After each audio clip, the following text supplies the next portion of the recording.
Anda kembali di Ainus Malam bersama saya Mirva Suri. Pemirsa, Presiden Joko Widodo kembali meminta anggota TNI Polri untuk solid dan tidak terbawa dalam politik praktis pada pemilu 2024. Presiden juga minta TNI Polri jaga program prioritas pemerintah seperti investasi dan hilirisasi.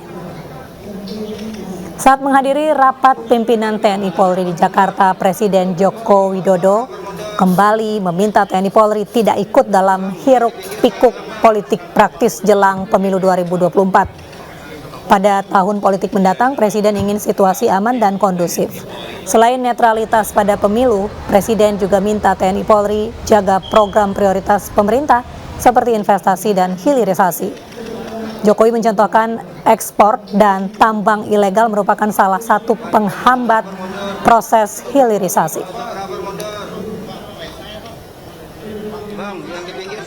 Tadi saya sampaikan mengenai yang namanya investasi, yang namanya hilirisasi, kemudian yang berkaitan dengan kebakaran hutan, yang berkaitan juga dengan menjaga kondisivitas di tahun politik. Secara garis besar itu. Tetapi karena temanya yang dipilih oleh TNI Polri adalah yang berkaitan dengan produktivitas, dengan transformasi ekonomi, saya lebih banyak menyampaikan mengenai pentingnya hilirisasi yang memberikan nilai tambah yang besar bagi negara. Dan tugas TNI dan Polri adalah menjaga agar yang namanya industrialisasi, hilirisasi itu betul-betul bisa berjalan dengan baik di lapangan, tidak terjadi gangguan-gangguan. Itu tidak ada. Saya kira TNI Polri sudah tahu apa yang harus dikerjakan. Yang paling penting menjaga kondusivitas di tahun politik dan tidak terlibat dalam politik praktis.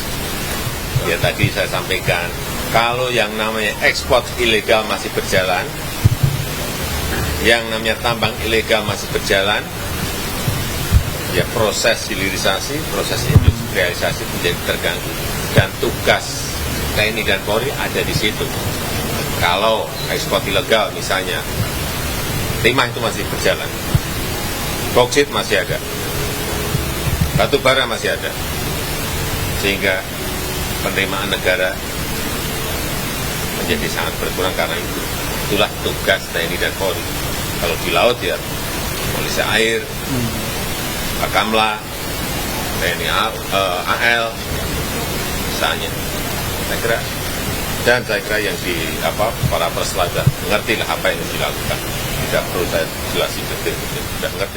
Kementerian Pariwisata dan Ekonomi Kreatif mengapresiasi kerjasama sejumlah produk-produk ternama Indonesia dengan Gresini Racing Team, salah satu tim yang berlaga di MotoGP. Kerjasama ini untuk mempromosikan pariwisata Indonesia sekaligus produk-produk lokal ke pasar internasional melalui ajang MotoGP 2023.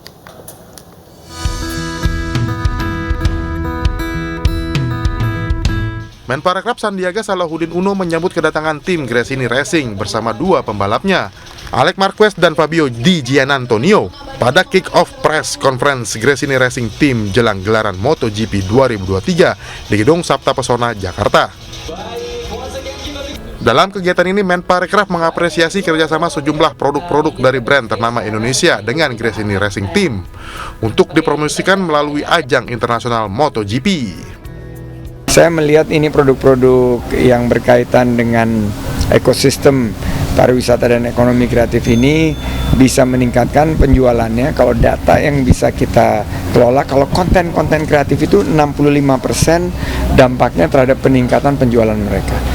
Sementara itu, dalam weekly press briefing, Menparekraf berharap dengan kerjasama ini dapat meningkatkan kunjungan 7,4 juta wisatawan mancanegara dan 1,4 miliar wisatawan Nusantara yang berimbas pada pembukaan 4,4 juta lapangan kerja hingga tahun 2024. Dari Jakarta, Fakih Satrio, Ainus melaporkan.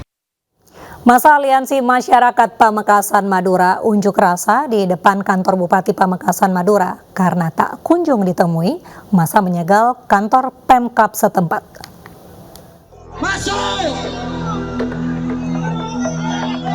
Masuk! Ratusan warga yang tergabung dalam Aliansi Masyarakat Pamekasan dan mahasiswa berunjuk rasa di depan kantor Bupati Pamekasan, Jawa Timur. Stop dulu. Bentar. Baik. Ini masa aksinya, berkumpul terlebih dahulu. Usai 2 jam menyampaikan aspirasi, masa tak kunjung ditemui Bupati. Masa kemudian menyegel kantor Pemkab setempat sebagai bentuk kekecewaan.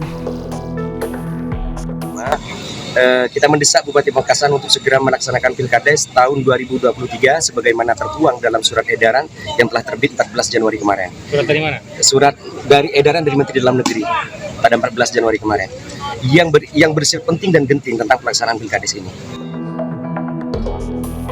Pada unjuk rasa kali ini, masa mendesak pelaksanaan Pilkades serentak 2023. Selain itu, masa juga menuntut agar segera menerbitkan peraturan Bupati Pilkades 2023 dan membentuk panitia Pilkades tingkat kabupaten.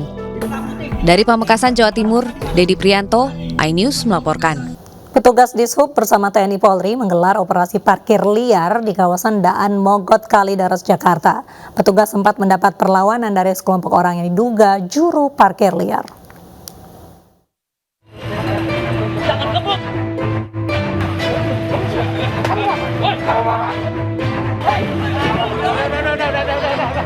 Adu mulut terjadi antara petugas gabungan dengan sekelompok juru parkir liar di kawasan Daan Mogot Kalideres, Jakarta Barat.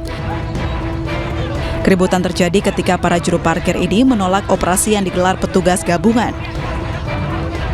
Bahkan salah satu juru parkir liar mengeluarkan senjata tajam untuk melawan petugas. Petugas gabungan terpaksa melumpuhkan juru parkir tersebut dan mengamankan senjata tajamnya. Dalam operasi parkir liar ini, petugas gabungan mengamankan sejumlah motor yang parkir sembarangan. Selain itu, petugas juga memberikan imbauan kepada warga sekitar agar tidak parkir di lokasi tersebut. Di lokasi awalnya kondusif. Kita mengangkat 8 motor dibawa ke suku dinas dan dilakukan OCP di sana. Di sana nunggu pemiliknya untuk mengambil kendaraan tersebut. Jeda itu untuk menunggu kembalinya kendaraan untuk angkut jaring yang kedua.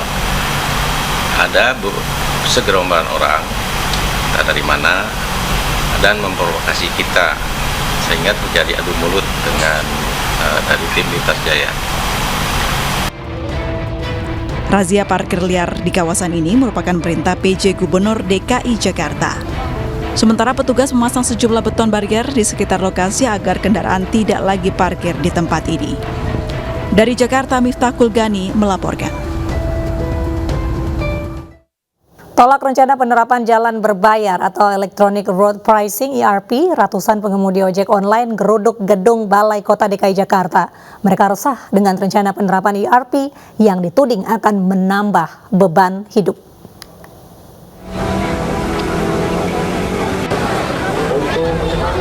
Ratusan pengemudi ojek online dari berbagai wilayah di Jabodetabek menggeruduk gedung Balai Kota DKI Jakarta di Jalan Medan Merdeka Selatan, Gambir, Jakarta Pusat, Rabu siang. Massa minta agar Pemprov DKI batalkan rencana penerapan jalan berbayar atau ERP di 25 ruas jalan ibu kota.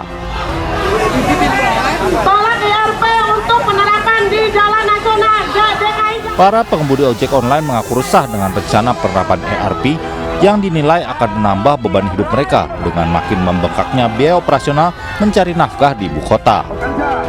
Hari ini kita jadwalkan 802 aksi predator menggugat jilid 2 dengan massa yang lebih besar karena kita melibatkan dari komunitas dari beberapa aliansi ojek online yang ada di Jakarta bahkan Jabodetabek, karena kita semua adalah satu kesatuan sebenarnya untuk teman-teman ojek online ini. Kita satu solidaritas karena kita berdampak terhadap apa yang nanti akan diterapkan oleh kebijakan pemerintah DKI Jakarta ini.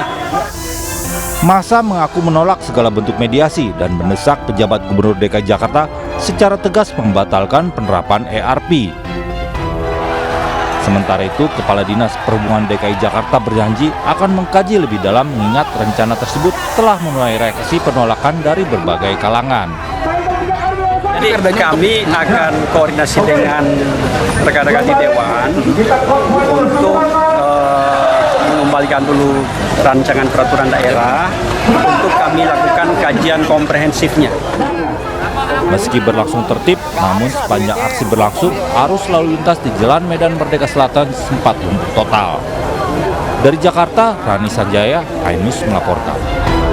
Polisi mengagalkan pengiriman sabu asal Medan di Jalan Raya Lintas Tengah Proklamator Raya Lampung Tengah Lampung. Dari penggerebekan, polisi mengamankan 4 tersangka dan sabu seberat 1 kg yang disimpan di dalam bantal.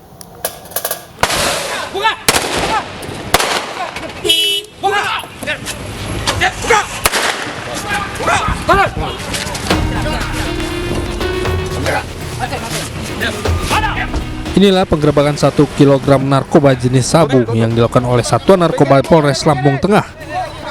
Barang haram tersebut ditemukan petugas tersimpan di dalam bantal.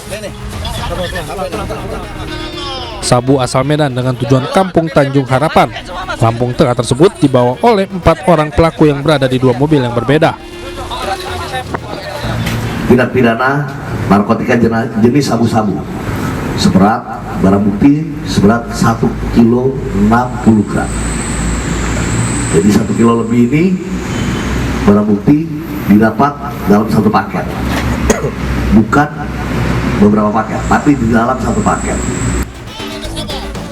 Para pelaku membawa sabu dalam jumlah besar asal Medan tujuan Lampung. Untuk mengelabui polisi, mobil yang mereka tumpangi diisi dengan berbagai makanan ringan. Ditangkapnya para pelaku bermula dari penyelidikan yang telah dipantau selama 6 bulan. Para pelaku diancam pasal 114 dan 112 ayat 2 tentang narkotika dan terancam hukuman mati. Dari Lampung Tengah, Lampung, Roy, iNews melaporkan. Beralih ke informasi mancanegara, pemirsa, 2 WNI, ibu dan anak jadi korban meninggal dunia setelah gempa dahsyat mengguncang Turki. Nia Marlinda dan anaknya bersama suami yang berkewarganegaraan Turki ditemukan meninggal dunia di antara reruntuhan gedung apartemennya.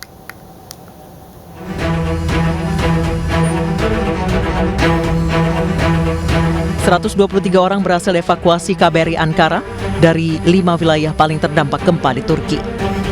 2 warga negara Malaysia dan 1 warga negara Myanmar ikut dievakuasi bersama warga negara Indonesia. 3 warga negara Indonesia yang sebelumnya dinyatakan hilang di Hatay juga kini sudah berhasil ditemukan dalam kondisi selamat. 2 WNI lainnya di Diyarbakir hingga saat ini masih dalam pencarian tim KBRI. Sementara 1 orang warga negara Indonesia asal Bali atas nama Nia Marlinda beserta suami, warga negara Turki, dan seorang anak berusia 1 tahun ditemukan meninggal dunia karena tertimbun reruntuhan di Kahraman Maras. Nia Marlinda berangkat ke Turki pada tahun 2020 dan menikah dengan pria berkewarganegaraan Turki pada 2021. Sejak menikah, almarhumah belum pernah pulang ke Indonesia karena pandemi COVID-19. Keluarga mendapatkan informasi meninggalnya Nia dari KBRI setempat. Sudah ketemu, tapi sudah meninggal semua sama cucu, suami, istri. Gedung yang ditempati udah roboh. Sudah roboh gedung itu. Bawa anak saya mau tangga kedua, mau turun sudah duluan dia hempas sama beton. KBRI itu ceritanya mau divideo call-kan pada saat penguburan. Tapi ternyata tidak boleh, mungkin dari aturan sana tidak boleh. Jadi dari KBRI kita tidak bisa. Ya mohon maaf Bu Haji, kita tidak bisa memvideokolkannya. Mungkin ada larangan kan? Karena jenazah tidak bisa dipulangkan ke Indonesia, keluarga berencana akan berdoa bersama untuk mendoakan almarhumah. Tim Liputan iNews melaporkan. Pemerintah Indonesia tengah menyiapkan bantuan bagi korban gempa bumi di Turki dan juga Suriah. Bantuan dikirimkan ke lokasi bencana dalam waktu dekat dan berikut pernyataan Presiden Joko Widodo di Jakarta kemarin. Ya, ini sedang disiapkan bantuannya oleh Menteri Luar Negeri, Kemenhan, dan juga oleh Kementerian Sosial. Baru disiapkan dan segera akan dikirim secepatnya. Ini tadi pagi masih mencari